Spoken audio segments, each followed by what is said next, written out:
Okay, it looks like now I'm live. So, hi everybody.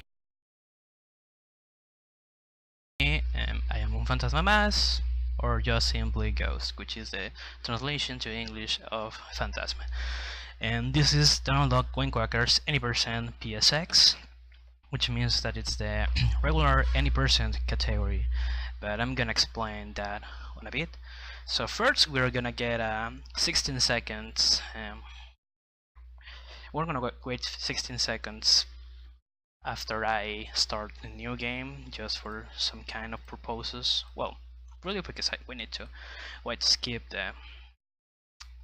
this stuff that is the first cutscene and all that stuff. So time's gonna start when I gain the control of Donald. So please be ready, guys.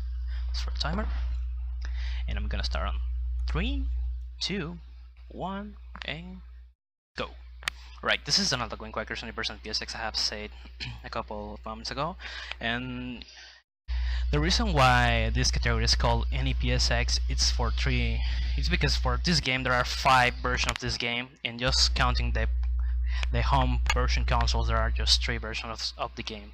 So the general plot for all the games is that Daisy were working as a TV reporter, and she was broadcasting from the Merlock's pad because she wanna make the premiere about the new evil plans of evil wizard Merlock. So Merlock discovered her and he decided to kidnap her, and now Donald's going to the rescue of her. But before he can go to rescue Daisy, he needs to get some collect energy orbs traveling around the world in order to use the Gyros lab to teleport to the epic Merlock pet. So this category is any percent PSX because this is one of the 3 console versions of the game. Because when this game was released, there were 5 versions. One of the 4 versions for 3 versions for the 4 versions. Okay, I forgot what I'm gonna say. Sorry. Well, focusing just on home console versions. For the 5th generation of consoles, there was 2 different versions. The version 1 is the N64, Sega Dreamcast, and PC version. The second version is the PlayStation version, and the third version is the PS2 version and the PS2 and GameCube version, which were released on 6th generation consoles 2 years later than the official release of the game. This game also got some versions for Game Boy Color and Game Boy Advance, but I'm not gonna talk about them. And so the reason why the game has 3 different versions because on the first 2 there were 2 different development teams. So particularly the N64, Dreamcast, and PC versions are the same, talking about all the stages and soundtrack and all that stuff. And the PS1 version, it's it's so different. There are just some stuff that looks similar in between stages comparing both games, but there are also some few changes. And also something I forget to say before I start my run, it's that every time I say a bad word like the S word or the F word, I'm gonna donate $1, so keep attention just if I say one of these bad words. So on this first world there's no important or interesting stuff. There are 4 worlds, and maybe if you are a big fan of PlayStation 1 games, you have played Crash Bandicoot Warp. So when you gain the control of Donald this game, you will feel like this is kinda a clone of Crash Bandicoot Warp, but much focused for kids because it shares some similarities. For example, the kind of platforming movement and all that stuff, and also because you need to travel using warp rooms. So every warp room has 5 stages, which are in 1 boss stage. And for the any percent category, for any PSX, which is the any percent category for the PS1 version, and we're just gonna go for 4 stages because the 5th stage it's an unlockable stage that every time that we see that flying box, if we punch them, as I have to accidentally, and you will trigger a timer on the screen, as you can see, and it will activate a toy. But every time I catch a toy, Donald's gonna start to dance. So that's not that's not fully required, or that's not necessary for this category, since the auto-scroller just gives you a custom for Donald, and that's not required for this category. This category is just beat all 4 stages, getting all the energy orbs, and then just beat every boss on every warp room. And also, I need to make a little shout out to one guy of the staff, who is Shadow Closer. It's supposed that he's gonna help me with some commentary for the game, but unfortunately, he wasn't able to do that because he was fully busy all the day helping to the staff to get all the marathon going fine. So I just make that little shout out for him, because this was one of the games that I have enjoyed a lot when I was a kid, and thanks to him I have got back into this game and I have started to speedrun. And I'm the only runner of this game on a console, which gives me some little advantage, and at the same time disadvantage, because and on other games, when a lot of people runs the game, a lot of people can make different kind of tests on consoles and strats and all that stuff just to improve the game, but unfortunately that's not the case with this game. But it's an amazing game. Sometimes some people can watch this like a kinda boring, but it's a bit interesting because it's like, as I've said before, a kind of Crash Bandicoot clone. And this is one of the few 90s platformers that, well, not a 90s platformer, because this game was released in 2000. So in some way it keeps the classic touch of the platforming games that unfortunately nowadays we are not able to see again. This game was developed by Disney Interactive and Ubisoft, and released and published by Ubisoft, obviously. And also something curious that I need to say is that instead the N64 and Dreamcast version are the same. Okay, that's a bad cycle. And both are the same versions, and the PS1 version is entirely different. And when the game was released, it was first released for Nintendo 64 and PlayStation, and some months later for the Sega Dreamcast. And also the PC version was the most unknown version of the game, because when it was released, it was just when it was just polished on consoles. The advertisement of the game never say some stuff about the game on PC. And another fun fact about this game is that on Europe, this game is named Donald Duck's Quack Attack. And that on that years in 2000, at least in America, the games that were released on consoles was just in English, and some of them on Spanish. But the American N64 version has a multi-language option, which is weird and funny at the same time, because it has 5 languages, when usually the languages that the games are released on America are English, Spanish, and French. And another fun fact about this game is that we know that for the PS1 games, when a game sells well on a certain amount of time on America, are released on the greatest hits level, and in Europe on the platinum hits level. The fun fact of this is that in Europe this game was released on platinum hits and platinum version of the game, but that wasn't the case on America. The game wasn't released on greatest hits. So this game were more popular on Europe than in America, unfortunately. And I'm gonna talk a bit about some strats. As you can see, I'm catching some milkshakes that will turn Donald into an invincibility mode for some seconds. So this is quite faster.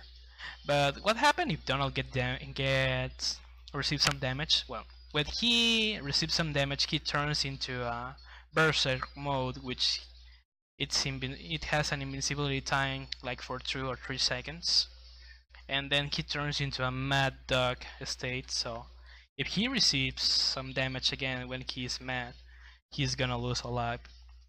And something fun that if I choke on next stages we're gonna see, it's that when you lose a certain amount of lives, when Donald respawns, he watches at the screen, he watches you, and he got mad and he throw his hat to the floor and then he catches again. So let's see if I got that, but if I don't got it, that should be nice. And now this is the first boss battle, if we can consider this as a boss battle or something like that, which is Bernadette's Peak. And this is easy to beat. This is a big bird that first is gonna throw some eggs and it will free some chickens, and once we defeat the chickens, the bird's gonna throw his butt to the floor trying to make damage to Donald, so we don't want that it happens. So there's also easy manipulation to optimize the movement of the bird. So first he throws the eggs and it will free 2 little chickens.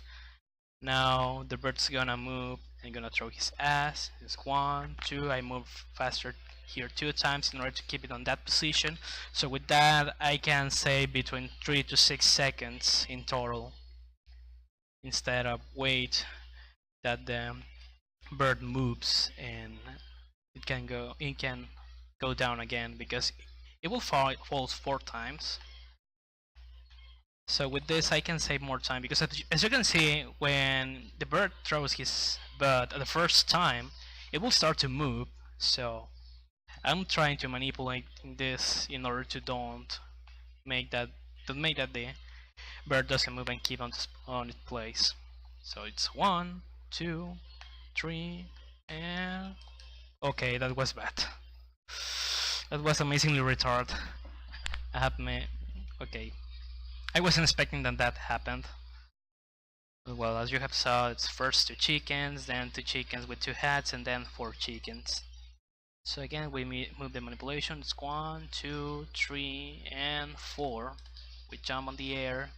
We got this. Now we need to wait again. It will throw the eggs. And also I need to be careful about where does the eggs falls, because if Donald got hit during that, he will turn into the mad pace, and I don't want that it happens. 3, 4. Yes, because that was my mistake, that I haven't moved correctly in order to jump and make that the bird doesn't damage me. So again, we have this chicken with hats, but now are 4 of them. Now the bird's gonna go up again. It will fall. Well, it's 1, 2, manipulate position, 3, 4, and there we go. First boss defeated. And it's time to move to the city, which is the second warp room of the game.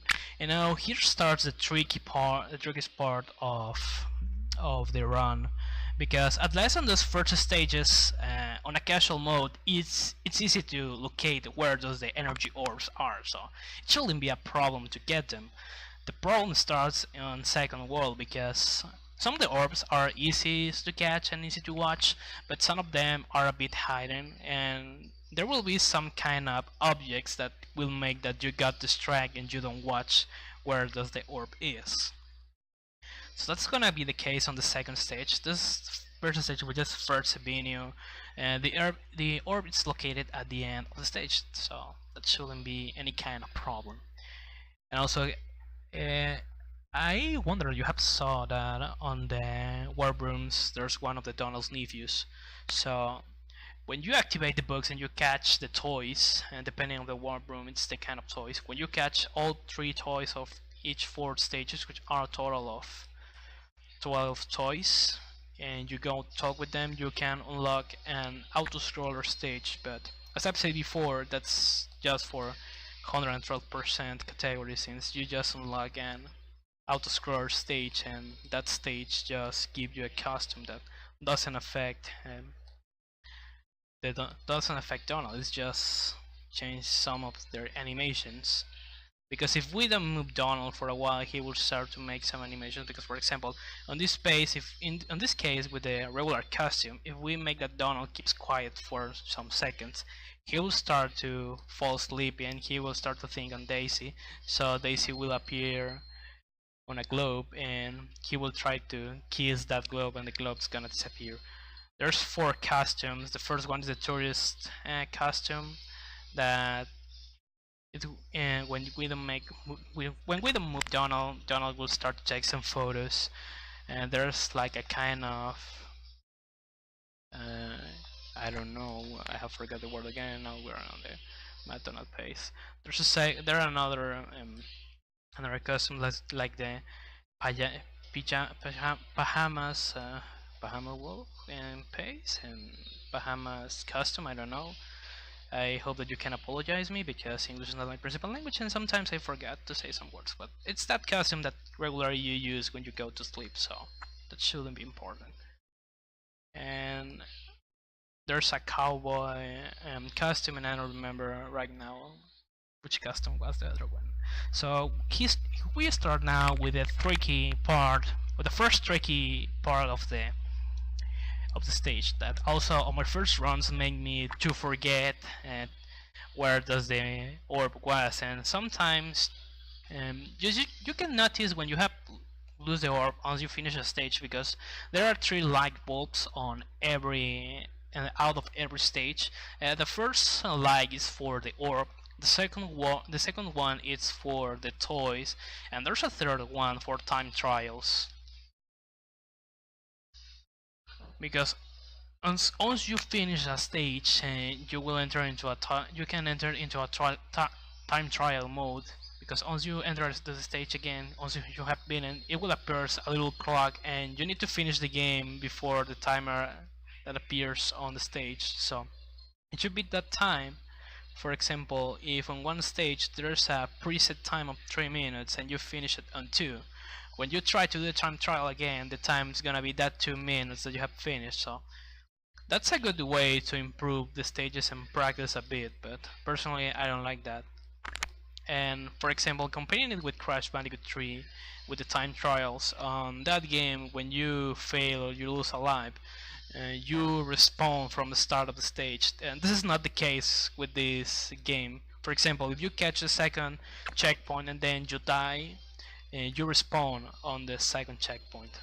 So here's the tricky part, because you can get distracted and catch that live and you will forget that the orb is here. You shouldn't pay attention. So on casual gameplays this should be a little issue sometimes.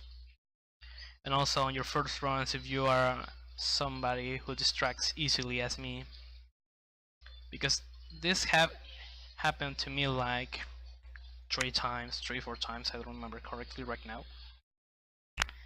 So now we move to Dewey's Roof Troops, which is a third stage of this. And also something I need to say is that I'm also timing this with my actual splits, and thanks that I have lost a life on the first boss battle, I have some time lost, but at least this second stage was a golden split, so that means that I'm getting better.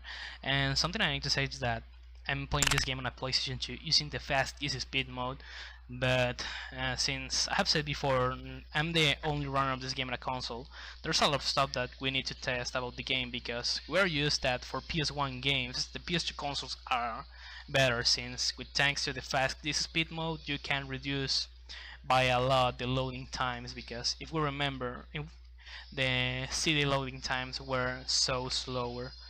But I'm running this game on a 90K PS2, which is supposed that is the better for most of the PS1 games, because it has the last driver for the PlayStation games. But sometimes, as you can see, when I enter to a stage, I will enter into a phase of black screen, and it will take longer to make that the loading animation appears. So since I don't have any other console to test this, I'm not able to say if this is a problem with the 90K consoles, because some PS1 games are better to run on 70 or 75K models, and some few of them are better to run on the fat versions of the consoles, which are the 30k, okay, that was bad. 30k, 39k, or even the 50ks. So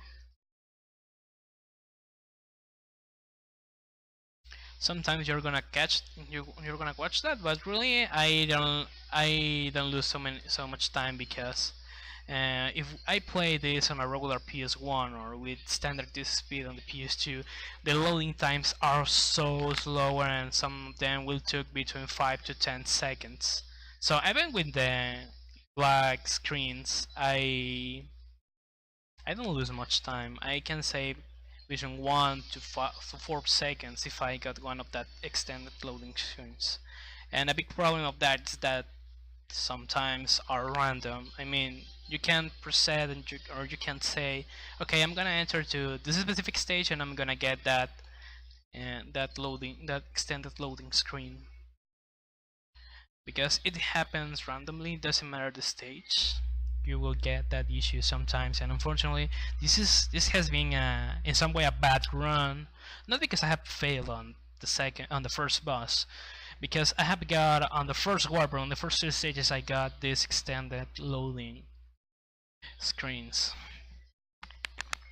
But at least I think that that's better than wait to the regular loading animations, because they are so slower. And also, if you run this game on an emulator, it's obviously that the PS1 emulator it's more slower in loading times compared with a regular PS1. So at least that's better. And also, as far as I have tested with this game, emulator loses like 1 minute. Okay, the game dropped my jump input, that was nice. So this game loses like 1 minute in emulator compared with a regular PS1 in loading times. Or also depends on the emulator, because it will lose between 30 and 60 seconds. Okay, that was bad. And also something that I also need to say about this game is that, okay, I'm gonna make a damage boost just in case. Something that I need to say about this game is that I have forgot what I was going to say, but okay, I don't think that it's matter. I was talking about what? Oh yes, about the versions and all that stuff.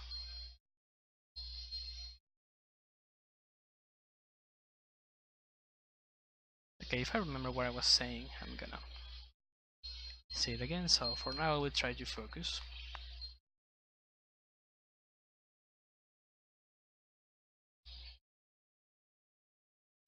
So from all the stages of this warp room, this maybe can be the most tricky, because there's a lot of traps and all that kind of stuff that can make you get damaged. So I have preferred to make a dead abuse once I catch the checkpoint. I was aware that there was a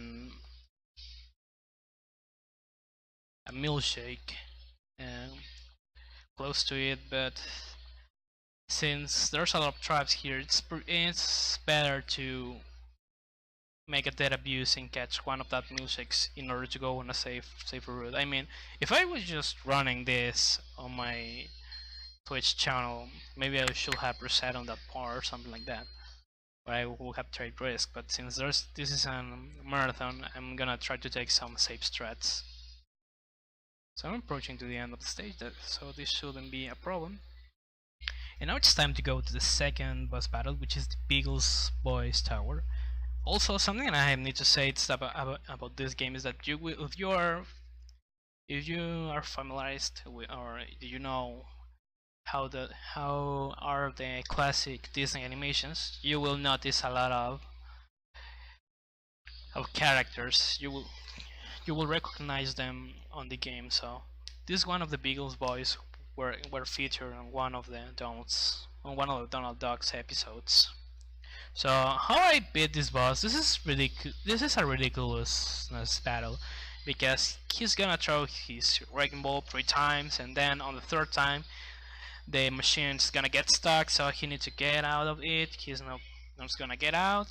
He's gonna check and try to repair it, and now Donald just need to kick his butt in order to beat him. And now he's gonna throw some TNTs. This first phase is easily. The second one is the most hardest, because it's randomly the way that the boss throws the TNTs, and also from this second part, some parts of the roof are gonna start to fall down. So I need to be careful about where am I located. But again, it's now 3 times. Machine got stuck. He's gonna get out. I just jump and kick his butt. I need to move here, and I just need to be careful with my movements because now the TNTs is gonna spawn differently. Some of them are thrown faster, some of them not. So the most safest way to move here is just to keep jumping and move left to right if you don't want to get hit. And now this is the last part. He's gonna throw the wrecking ball 3 times again. Some parts of the roof are gonna start to fall down. So I need to make that he throws in some. It doesn't matter in where does he throws the wrecking ball. The parts of the roof are gonna fall down in the same order all the time. So now this is the last hit, and now second boss defeated. Okay, I don't know what happened, but I have tried to skip that speech, but it looks like the game doesn't want. And now it's time to start with the most risky part of the game, because it's supposed that the last stages of a game are the more pace killers. But this is not the case with Donald Duck and Quackers. The third warp room is the most hardest in some way, because something that I also need to say, I have remembered what I was gonna say a while ago. It's that some movements need to be precise, because unfortunately the controllers are not so good as we can say in the game.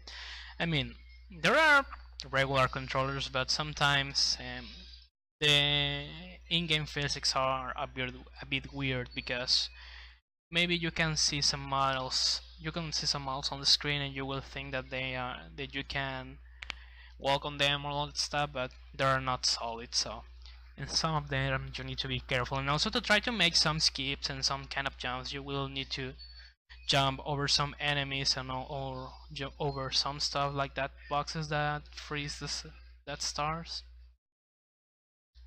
So now here's the most trickiest part, because also some of the orbs are hiding a bit, so in order to locate them can be a little nightmare for newcomers.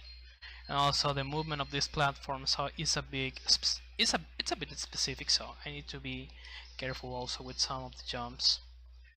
Fortunately, some of the walls here are pretty broken, so I don't need to be so worried about if I'm not gonna reach some parts on some stuff.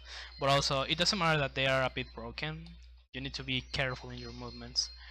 And also referring to the stars, as you have saw, every time I collect one yellow star it counts as 1. If I collect a red one it will count as 10, and if I collect a blue one it will count as 5, and every 100 I collect I'm gonna gain an extra life. But I mean, it's so easy the way that you get the lives on this game, so you don't need to be fully worried about if you're gonna lose a lot of lives or all that stuff. Maybe on some stages that are a bit hard, but away from that you don't need to be worried, because if you get the game over screen, the game's gonna ask you if you wanna continue. If you wanna continue, you respawn on the same stage and have lost all your lives. But if you don't want, you will get a game over screen and you will get back into the principal screen, on the main screen of the game. And sometimes that's a little annoying when you decide to run the game, because in other games if you press the pause button you can go out of the game, but that's not the case with this, because you cannot do it. So if you want to restart your run, if you want to restart the game, you need to restart your console or have a save file with just 1 life, load that save file, go to a stage and lose that life, and then when the game asks you if you want to continue, you need to say that you don't want to continue. And as you have saw, the orb on the first stage of this third warp room was at the last part of the stage, so this is also a hidden orb, a little tricky, because usually if you are collecting the toys it's supposed that you are gonna notice that the orb is there, but if you are not collecting them, maybe you will get confused about where does the orb is, because in some stages the orb is at the end, and some stages it's at the middle of the stage, and sometimes the orb should be a bit hidden. So that's a kind of the orb. It's on the screen, but at the same time, it's not on the screen. So shoutouts to the Mad Donald Pace. So this is something I also need to say is that on these stages, it's important that you don't get any Mad Dog Pace because there's a lot of parts that you can get damage, and also more specific with that enemy with that ball, because also the hitboxes of some enemies are a bit weird, and you need to be careful about how do you move in order to hit or skip that enemy. For example, with this special enemy, it's supposed that you can hit them and it will disappear, but that's not the case. You need to jump over them if you're gonna go safely. And this is the second stage the orb also was hidden, because if you notice, the game doesn't have a good camera. So on the first times when you catch the checkpoint, maybe you wouldn't notice that the orb is next to the checkpoint. And also, getting back again to the topic of the bad controls, it's that sometimes some movements you need to do them a bit precisely in some ways, because if you don't do them correctly, for example to jump to on a platform something, you will make that Donalds fall off, and that means that you're gonna lose time, and we don't want that happens. And something I need to say is also is that if Donald's on a mad pace and he takes a milkshake, he's gonna get back into the normal dog pace. But if you get hit and a milkshake is close, and when you're in the berserk mode, you try to catch that milkshake, the milkshake's not gonna take any kind of effect. So if you got damage, it's better to wait in order that Mad Donald mode appears. So when Mad Dog appears, it's a good time to catch the milkshake in order to get back into a regular position.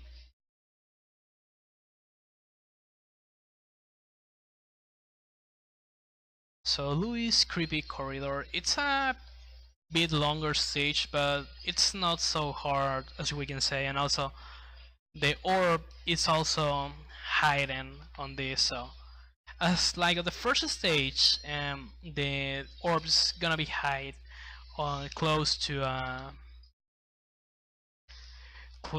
toy. So if you're not collecting them, maybe you are gonna lose where does the toy is, and also where does the orb is, because you need to get back on a part on a specific part of the stage. Okay, I don't know why that happened, but well, getting back to the weird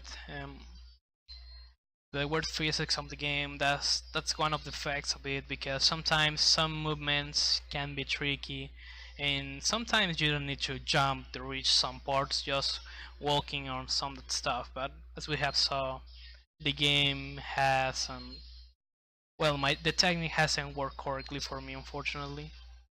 So it's supposed that we need to activate that book and the timer's gonna start, and we need to catch the toy here, but we wanna get the orb which is on this part.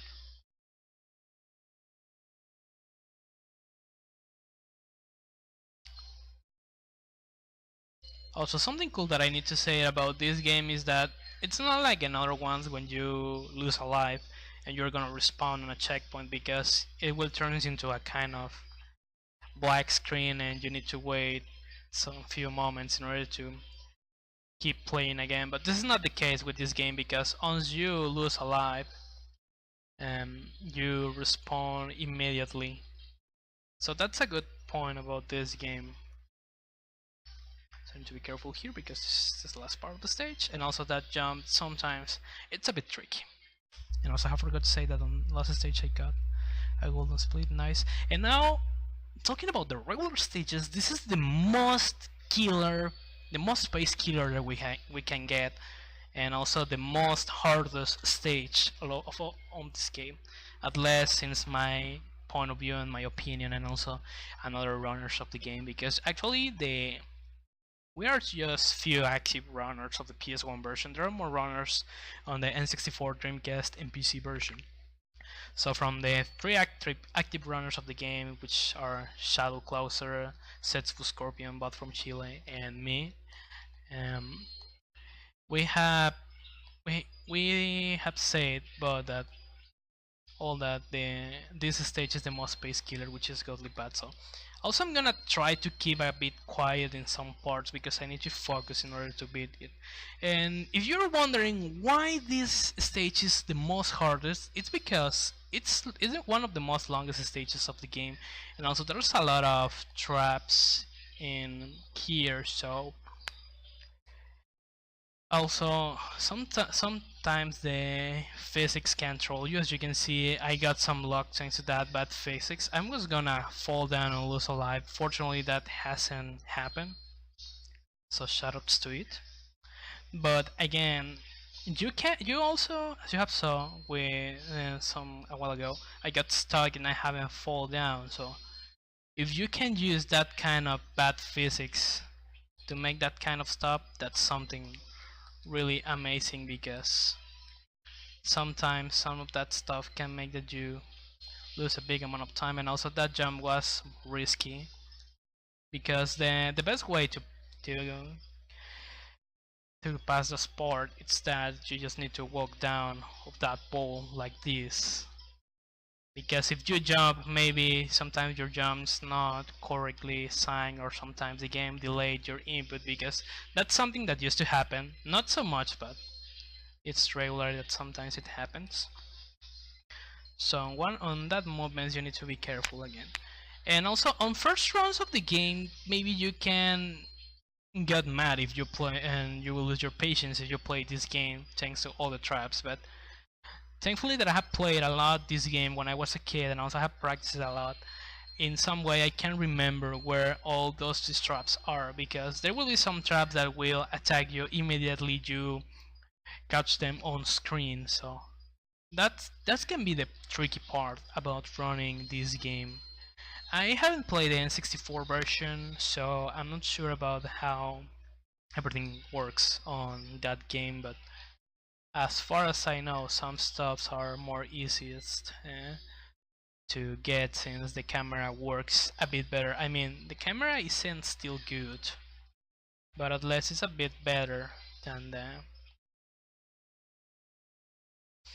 PlayStation 1 version. As you have saw on that last jump, that was a very important and precise skip, because if you don't catch that jump, you need to go down and you will find an enemy, and you will lose time if you don't catch the enemy on a correct path to hit it and keep continuing on the stage. So thanks to that, you can save between 2 to 4 seconds, sometimes to 6, even if you got a bad pattern.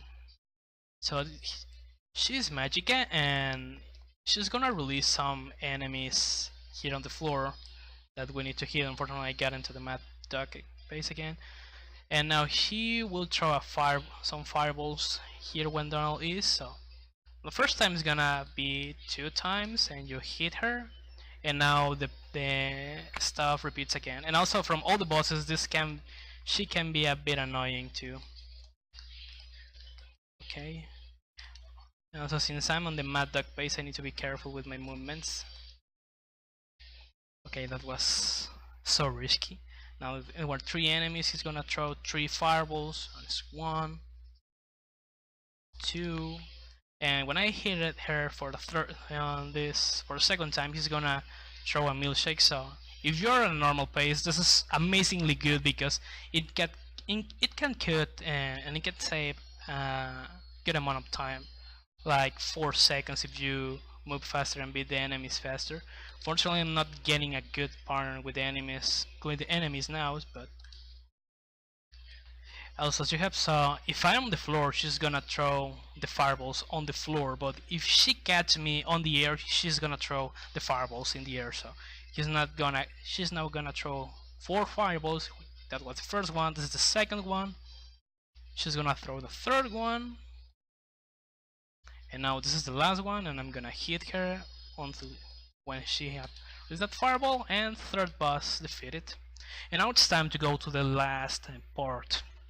It's the last part of the game, the last warp room, which also, as I've said before, this is the most hardest. Magic is the most hardest boss on the game, because sometimes the patterns of the sub enemies can choke you and can make that the run goes bad. So if you are lucky and if you don't get hit, the milkshake's gonna help you a lot on the last phase of the game, on the last phase of the boss, and you're gonna save a good amount of time, because remember that in speed running, and if something saves at less a frame, it's a good saving, because some world records and some good runs has some frames that saves that other people don't get that good times.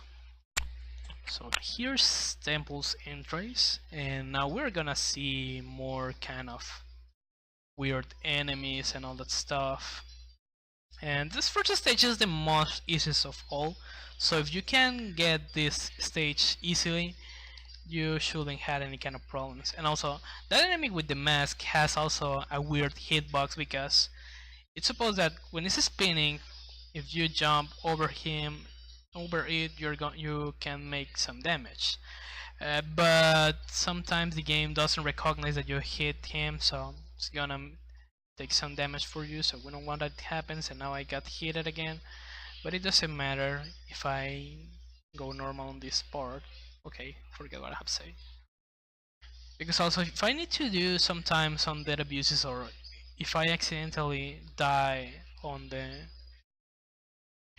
stage, depending on which kind of death I got, it's a death animation, and some death animations are more faster than other ones. For example, the most slowest animation here is if Donald falls down and get touched by the lava, because it's gonna play a fun animation with his butt gets into fire, gets a bit of fire, and he will jump and will scream for that. But we will like to watch that just for memes, but that's gonna be a big amount of lost time, so if I got it accidentally, that can be a good showcase. And also, in this stages I don't have anything interesting to say about this. Just for example, that platforms, and okay, that was bad. That platforms will start to move once you... Okay, it's fine, I have to get there. Some platforms will start to move as you catch them, and some... okay, this is again, I got back into that part that I was saying about the weird hitboxes of the game, because sometimes it doesn't recognize some enemies, and this is bad since that was the last checkpoint of the stage, and here's a tricky part at the end with that laser and that enemy. So if everything goes fine, okay, again I got trolled by the bad physics of the game. So the better way to beat this is just to... okay, I don't know why I have done that. Jeez, that was very bad.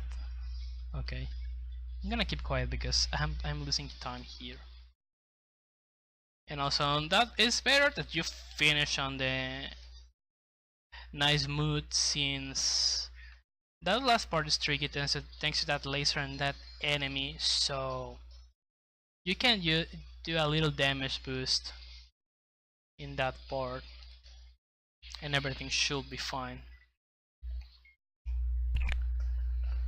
So the last part of the stage is a bit tricky, and at least the first part of the stage can be a bit easy, but thanks to that enemies that has that weird hitboxes can turns the run into something a bit annoying. So this stage is called Artifact Way, but I have forgot again. Okay, I really, to be honest, I don't have anything important to say here. So we have some kind of lava walls that also if we touch, we're gonna Make Donald receive some damage, and now we have that kind of smiley crocodiles who are walking over there with any kind of apparently reason.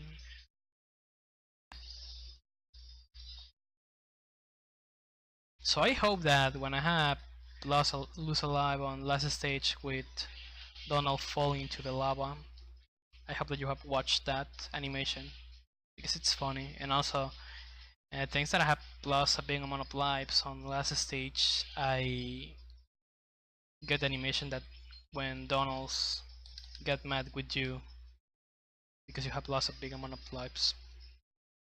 And that's animation when you catch a toy, and unfortunately I have to catch it, but it doesn't matter. I have to lose like close to 1 second to that, or maybe less. And about the toys, when you catch first and second toy, Donald is gonna dance just for 1 second. It's gonna make that little dance, but when you collect the third toy, okay, that jump's a bit tricky too. I have forgot to use that enemy to jump over there. And when you catch the third toy, he's gonna do the same dancing move 3 times. So at least it shouldn't be a problem you catch one toy or at least 2 toys on any person route. Obviously you're gonna lose time on that run, but not so much as if you collected 3 toys.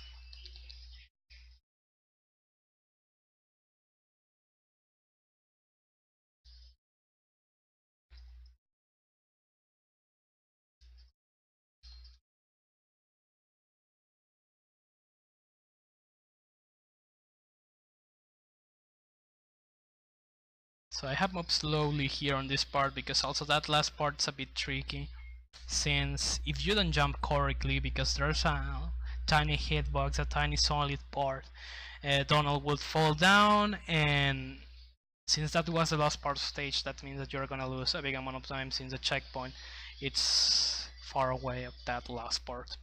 And now the nephew's Murky's Way, or as I like to refer to it, the last choke, because at least this stage, I felt this stage the most tricky for me of all the run, because also something that I need to say about this game is that comparing this with other stages, the cool part of this is that on every stage a new kind of enemy appears, which makes this interesting, because in other games, for example, if there are, just to put a little example, 50 stages, unless on the first 30 stages all enemies appears, and on next stages there's no any kind of new enemies. So the fact that on every stage you have new enemies turns this game into something interesting, because sometimes you cannot wonder what are you gonna see or what are you gonna get on this game.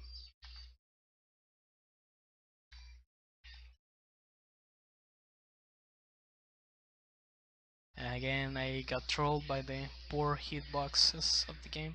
So here starts the tricky part, because as you saw, there's that stuff that throws some fireballs.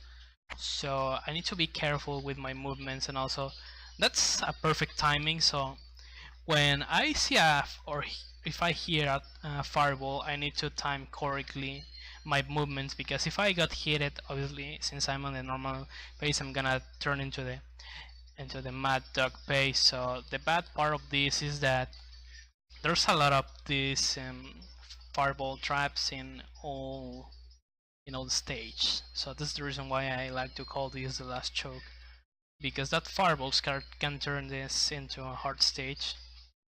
Because sometimes some of them you cannot notice them easily once you reach that part that you have saw here. So since I need to wait that platform comes down, I'm gonna make a dead abuse to reset the cycle and be into a normal pace, because also this last part it's a bit hard. Okay, the orb's not here sometimes, I forgot that it's there, but the orb is here, and also here is tricky because that that part of the stage, that part's sometimes falls down once you touch them, so you need to be careful with your movements because you need to jump over that part before you touch the ground if you wanna get everything. And now it's time to move to Ancient Fate, the last stage of the game, and then we're gonna move to the last boss battle. And that was an amazing time save and a nice gold. So if I say that the last choke for me is the most hard stage of all the game, that doesn't mean that this stage is easy. Also, there are more traps but the good part of this is that when you play the third stage and Infused Murky's Way, it's that in some way you associate all the traps, all the fireballs and all that stuff, so in some way you are more careful on this stage in order to don't get choked.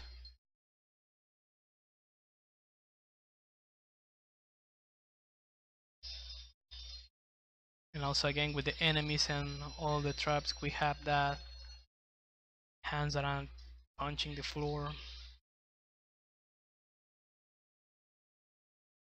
And also something that I forgot to say is that when Donald is on the invincibility mode, he moves a little bit faster, so it's better that you don't get hit and you can move the most fast as you can, because it makes that you move slightly faster. And about my controller, and in most of the PS1 games, it's better to use the D-pad since analog movement is slower. But in this case, on this game, at least as I've tested, that's not the case, because I've tested both D-pad and analog sticks and I haven't found any kind of difference. So this is good because some 2D stages feels better to play using the D-pad, and for the 3D parts of the stages, or some stages that are on a full 3D range, is better to use the analog stick, because also sometimes the movement can be a bit tricky. And also this is the most trickiest fireball of this stage, because you can notice the first one, but unless that you have saw the first fireball, you're gonna notice the second one, so it shouldn't be any kind of problem to skip it.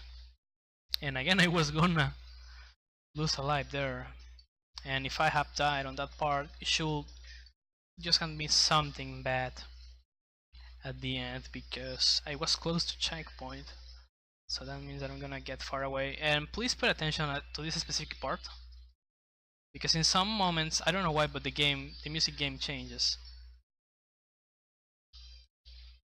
So on that part I got the change of the game soundtrack, and I don't know why that happened. So we are now on we have beaten all the stages, and now it's time to go to the last boss of the game, which is Murloc on the ceremonial room. So the way to beat him, it's quite easier and faster, because this boss battle is different on the first version of the game, which is the N64, Dreamcast and PC version, and the second version, which is the PS1 version. The battle is quite different, but at least the good part is that it's faster. But also it's probably that you can fail this, and also the best way is that you don't get hit, because if you don't get hit, you have more opportunities to be safe here, because first some arrows will spawn from the right side of the stage, and then he will put some fireballs. Well, he will firewall, sorry. And now he's gonna put again not 2 firewalls. He wants gonna 3. So I just need to skip them. Once everything goes down, I need to reach him. His shield's gonna go down. I can hit him. And now this is the last phase. So he's gonna throw 2 times the firewalls on different directions. So time's gonna finish once I give the last hit to Murloc. So time's coming. Okay, that was bad. And time. And timing this with my splits, this is 53 minutes with 23 seconds, which it's a PB. My previous PB was a 55 minutes PB, and I have PB'd this for 1 minute and 56 seconds. Okay, 53.24. It was close to 53.24, but it doesn't matter. This run, it's a PB, and I'm glad about it. I mean, I have choked on the first warp room, but a PB is a PB, and I'm glad because I have saved close to 2 minutes to this. So, well, what I can say about this, I have been practicing this game on last weeks, but I wasn't able to finish a run since I got a lot of failures. But comparing this with all my previous attempts, I haven't got so much failures at this. But at least I'm glad with this. So just let's wait 1 minute to watch this last cutscene of the game, because on the first cutscene we watched that Daisy was doing the live footage and all that stuff. So let's keep quiet and watch this last cutscene, and then we're gonna finish this.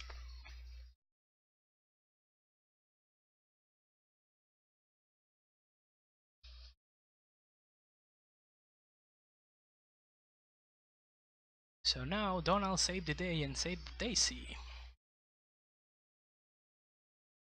But what about the evil plans of Merlock? What about his evil machine?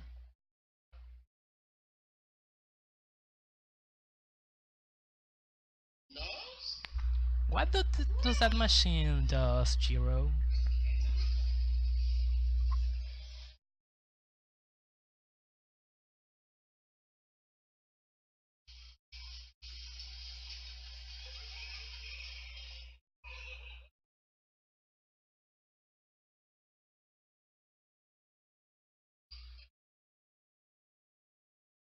So that was the evil plan of Merlock, making a machine that produces chocolate popcorn.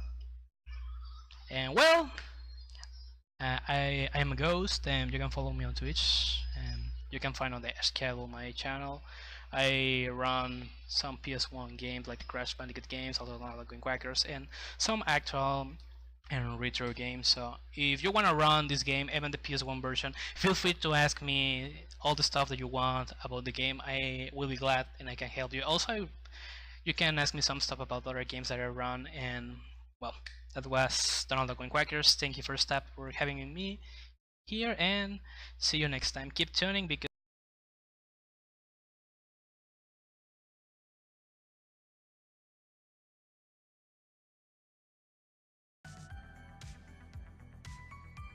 Alright, thank you so much for that run.